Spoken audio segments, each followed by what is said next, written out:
Bueno, Marcelo, lo prometimos. ¿Hacia dónde va el peronismo? Fue tu idea, ¿no? nos metimos Sí. en esta, no sabemos y salimos. Bueno, se va a realinearse con Scioli, a realinearse con Massa, a seguir los caminos de Cristina Kirchner o a sellar una alianza con Macri. Mirá todas las alternativas que tiene el peronismo, Julio Bárbaro.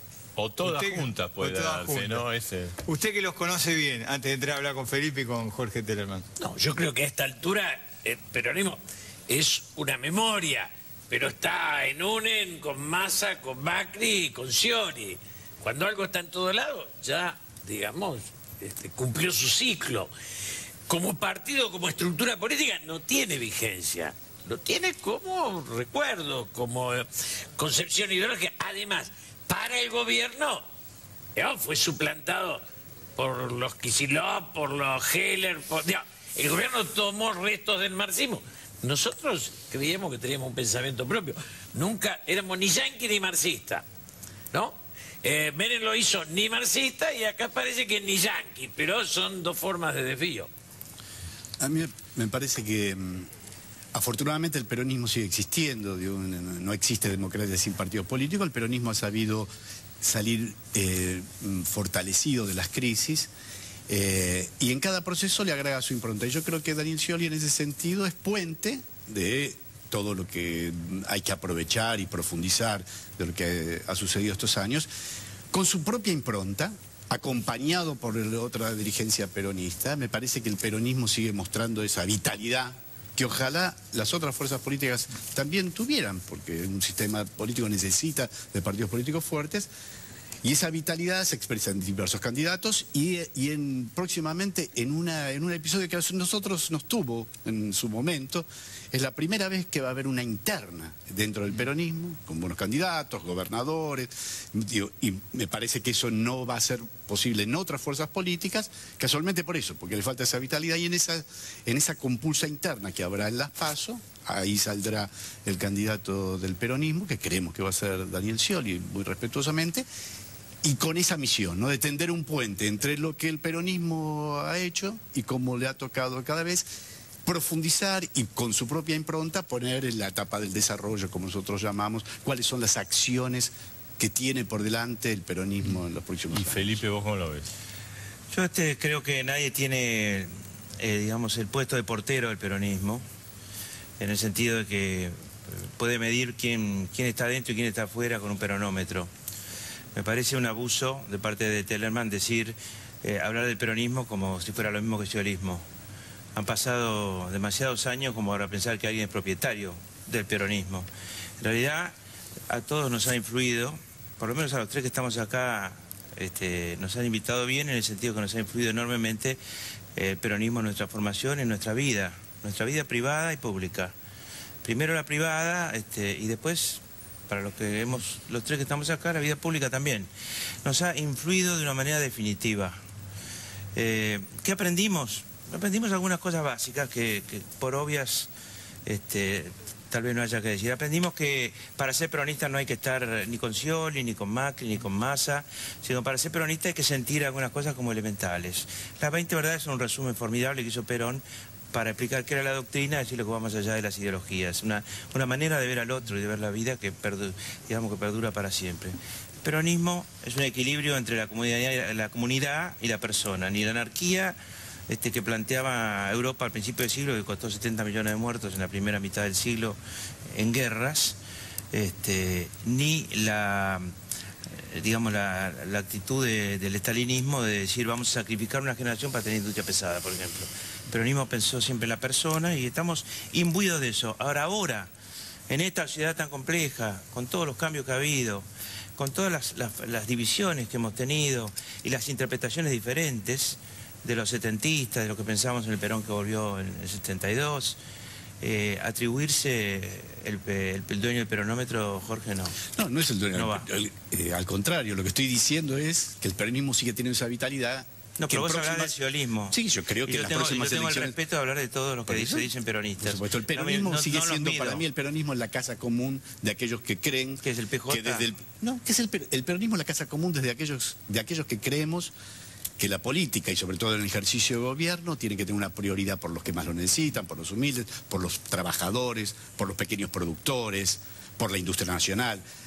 Esa es la casa común que yo siento que sigue siendo el peronismo, que a pesar de los vaivenes y a pesar de las múltiples pruebas que le tocó en todos sus años de desarrollo, es eso, esa es la casa común donde se definen éticamente, políticamente, una defensa por los que más lo necesitan, donde no tiene dueño sin duda y donde hay una compulsa electoral que va a determinar quién representa, que es algo muy distinto a ser dueño.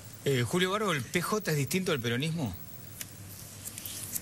Yo creo que después de los 10 años de un Menem liberal y los 10 años de un kirchnerismo, digo, como el que vemos, el peronismo tiene más, para mi gusto, una deuda con la sociedad que un mérito para pasar factura. Digo, me parece que en ese sentido... Ahora, el problema de fondo es que cuando una estructura está en el poder, cuesta mucho separar la idea del cargo. Entonces, qué sé yo, ¿qué tengo que ver yo con Ifrán? O con Alperovi, o con Zamora. Digo, ¿eso es el peronismo o es el feudalismo? En una ciudad donde queda política en Capital, en Córdoba, en Santa Fe, en Mendoza. Digo, pero la política fue... El peronismo fue quedando como lo feudal. Entonces, para mí, yo no sé, como pensamiento lo reivindico en el pasado. Como hecho de manejo, y tenemos una deuda. Además, el Perón que viene a pacificar. Y la presidenta toma a los que Perón expulsa de la plaza. O sea, la concepción de la fractura es la que Perón viene a enfrentar. Y se toma eso, nos guste o no nos guste. Por eso en lugar de estar Labaña, de estar, digamos, Piñanelli, está Kicillof. Digo, hay una concepción de buscar una ideología... ¿Cristina no es peronista entonces por usted? Nunca fue mi amiga, nunca quiso al peronismo, nunca soportó a Perón. Métodos no. ¿Cómo? Metodológicamente, desde ya que no. Porque nosotros nos formamos en un peronismo que pasó por etapas muy duras y difíciles cuando éramos jóvenes, y sin embargo siempre creímos en el debate, siempre creímos en la persuasión, en buena medida, sobre todo haciendo política entre nosotros y en el trato nuestro, y este tipo de obediencia casi de robot que yo veo en la Cámara, este tipo de negación absoluta del debate que veo no solamente en la Cámara, sino también en el cambio de conducta de otros peronistas que venían de saber debatir y ahora no quieren porque tienen miedo a la jefa. No, eso no es un método peronista, y sobre todo Perón llegó en el 72 y nos dijo que elegía el tiempo y no la sangre, volvió a tener una actitud de persuasión, creó un Frente Nacional, se abrazó con Balbín, dijo que con el peronismo solo no basta, admitió los errores y dijo los que vinieron después de mí fueron peores, eso es lo que pasó, tuvo una actitud absolutamente humilde, no tiene nada que ver con la actitud que muestra el gobierno ahora. Y las actitudes son las que explican mejor dónde está parado uno ideológicamente. ¿Tellerman?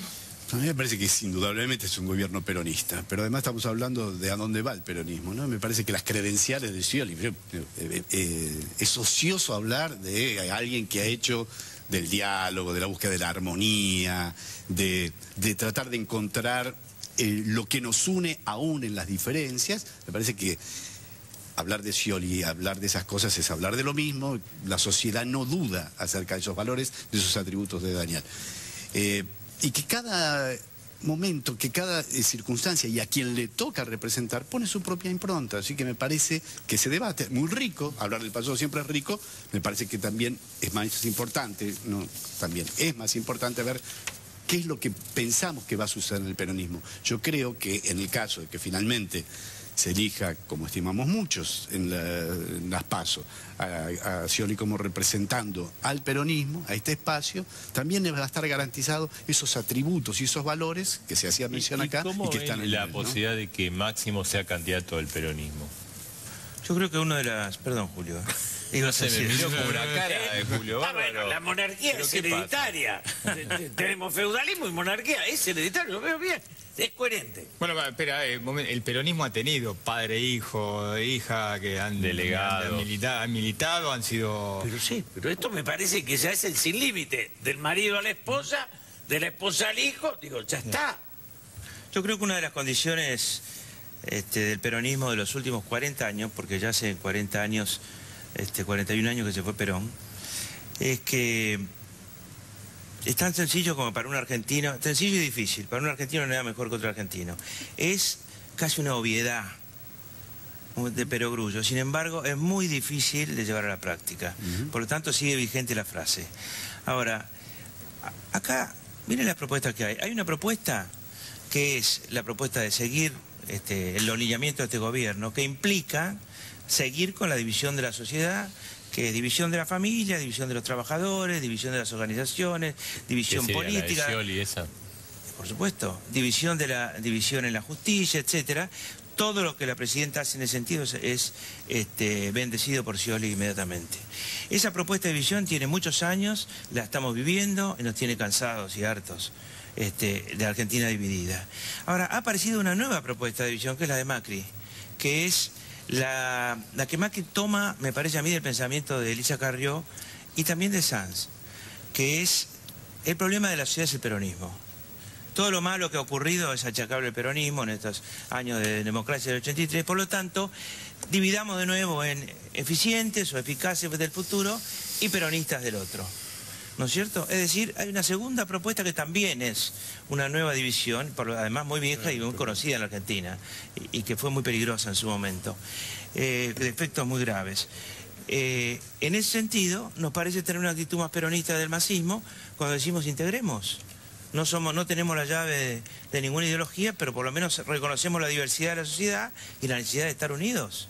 A mí me parece que efectivamente se está yendo en las próximas elecciones a la confrontación de dos visiones. Hay una, con sus más y con sus menos. Yo reivindico muchísimo más los beneficios que el peronismo le dio que los perjuicios, que sin duda también no hay partido político que no tenga. Y la otra opción es la que representa efectivamente esta alianza que se conformó, liderada por Macri, cuyas propuestas, yo respeto, pero lejísimos están de las creencias, de las convicciones y los principios pero que nosotros hay peronistas tenemos. con Macri. Bueno, individualmente uno puede elegir, hay muy poco, realmente, pero cuando uno define, los espacios se definen con las ideas que uno promueve, con los compromisos que se promueven. ¿Y a Máximo lo ven en una lista con Scioli? Quien quiera presentarse tiene en las próximas pasos la posibilidad de validar. A mí me parece que no hay que llevar la discusión al terreno de lo personal. Eso bueno, lo llevó Máximo, ¿no? A ver, yo veo la foto esa y disparo. Digo, me parece que el peronismo fue el motivo de los sueños. El viernes me invitó Pino Solana a ver la película del diálogo con Perón. Y el domingo me pasé con Jorge Rulli. Digo, cuando uno va a buscar la historia real de aquella lucha, el poder siempre devalúa, siempre degrada. Ahora, me parece que tanto tiempo de poder, haber aceptado a Menem y a Kirchner, da un oportunismo de silencio. Esto que sí decía Felipe, el hecho de que ella diga cualquier cosa. Yo me acuerdo cuando Kuhnken fue a discutirle a Perón, éramos diputados juntos, nos la agarrábamos con Perón. Si yo comparo un discurso de Perón con uno de Cristina, la verdad que me agarro la cabeza. Digo, lo que plantea la presidenta no tiene nada que ver con aquello. Entonces, ahora, Bárbaro, discúlpeme. Si el poder me convoca y tengo que hacer la veña porque es el poder, está bien. Pero el peronismo hoy, como poder, no expresa el pensamiento que tuvo. Arrugaron los gobernadores, porque habitualmente los gobernadores, los intendentes tenían palabra. ¿Quién era Kirchner el que enfrentaba a Menem? ¿Y quién enfrentaba? De la Sota, solo el único. Y es de una provincia en serio. Ahora, las otras provincias también tienen una dependencia económica con el poder central, que no sé si tienen posibilidad de votar en contra. Depende del dinero del poder. Pero Bárbaro, ¿el peronismo no es históricamente verticalismo? ¿El que llega a la presidencia manda y todos obedecen? No. Nosotros éramos la rebeldía pura. Campos era famoso porque era el único que aplaudía todo el día. Los demás éramos todos rebeldes. Votábamos todos en contra. No, pero además siguen existiendo, digo, pero hay diferencias, si las ha habido, ustedes mismos en algún momento. Digo, el ejercicio de gobierno genera por momentos tensiones, crujidos, diferencias de opiniones. El asunto es con qué responsabilidad se pueden resolver esas diferencias para no poner en juego el bien común, para no poner en juego la gobernabilidad, el caso de la provincia de Buenos Aires, para no poner en juego el bienestar de 17 millones de personas. Si no es darse gustos personales, el ejercicio del poder y el ejercicio del gobierno no puede ser una estudiantina donde yo digo lo que quiero y me peleo. Digo, hay cosas que no me gustan, tengo que ver de qué manera y armoniosamente las acuerdo, porque la primera responsabilidad de un gobernante es llevar efectivamente soluciones y armonía a su pueblo. El peronismo, miren, el peronismo siempre buscó con sabiduría, el peronismo que conocimos, nosotros, porque el peronismo de los 50 casi no lo conocimos, lo conocimos poco, nos tocó de chicos, a Julio y a mí, me parece que a Telemann muy poco, y entonces los recuerdos que uno tiene son de otros. Ahora, el peronismo que nosotros vivimos es un peronismo que buscó no ser una facción, buscó ser el conductor de una mayoría, ¿no es cierto?, que era heterogénea, pero que tenía un sentido nacional y un sentido de lo popular que nos no unía. Es Cristina, entonces. No, Cristina es la dueña y la jefa de una facción. Cristina se asume como tal. Cuando se muere Nisman, de la forma que haya sido, se muere uno de los otros. Existen nosotros y ellos. Es más, este gobierno se define en buena medida y ha acostumbrado a sus militantes a definirse en buena medida por la crítica o la diatriba del otro. Es decir, les sirve la crítica del otro para saber si están bien parados o no, en lugar de tener una autoconciencia, de construir una autoconciencia de quiénes son ellos. Claro. ¿No? Es al revés. Si no le gustó a fulano, que supuestamente es oligarca, estamos muy buen camino. Esa no definición, es una definición de resentimiento, no construye. Esa sería absolutamente, me parece a mí, contraria al pensamiento de Perón. Y hace 40 años vino Perón herbívoro, entre comillas. La idea del adversario es antagónica a la del enemigo. La del enemigo queda en el resto del estalinismo y en algunos pedazos de la guerrilla. Y es la que cultiva la presidenta. El adversario era lo que hace Perón cuando viene, que es con Balbín, con Solano Lima, con los democristianos. Digo, es la posibilidad de hacia adentro y hacia afuera haya un diálogo profundo. Y eso yo no conozco un diálogo de la presidenta con nadie. Que la actitud de Scioli sea otra cosa. Yo digo a veces que es un discípulo de Gandhi que lo quieren convertir en heredero de Stalin. Es una bondad mía que lo digo. Pero él es otra cosa, pero no lo dice. Es fantástico, efectivamente, en frases picantes y efectistas, pero digo, no es un invento. Digo, hay testimonio de vida en Scioli. No es una pose, es una convicción. La armonía, la que todos estamos buscando. Juntar lo que es diferente, apoyarse en lo que nos parecemos. Esto es una virtud, ya no es una virtud, es un atributo demasiado visible en Scioli, así que esa parte que todos coincidimos. La nueva etapa tiene que ser una etapa de mayor unión, de mayor cercanía, pero defendiendo ciertas cosas, sin duda con pasión. Gracias, gracias. Gracias a ustedes.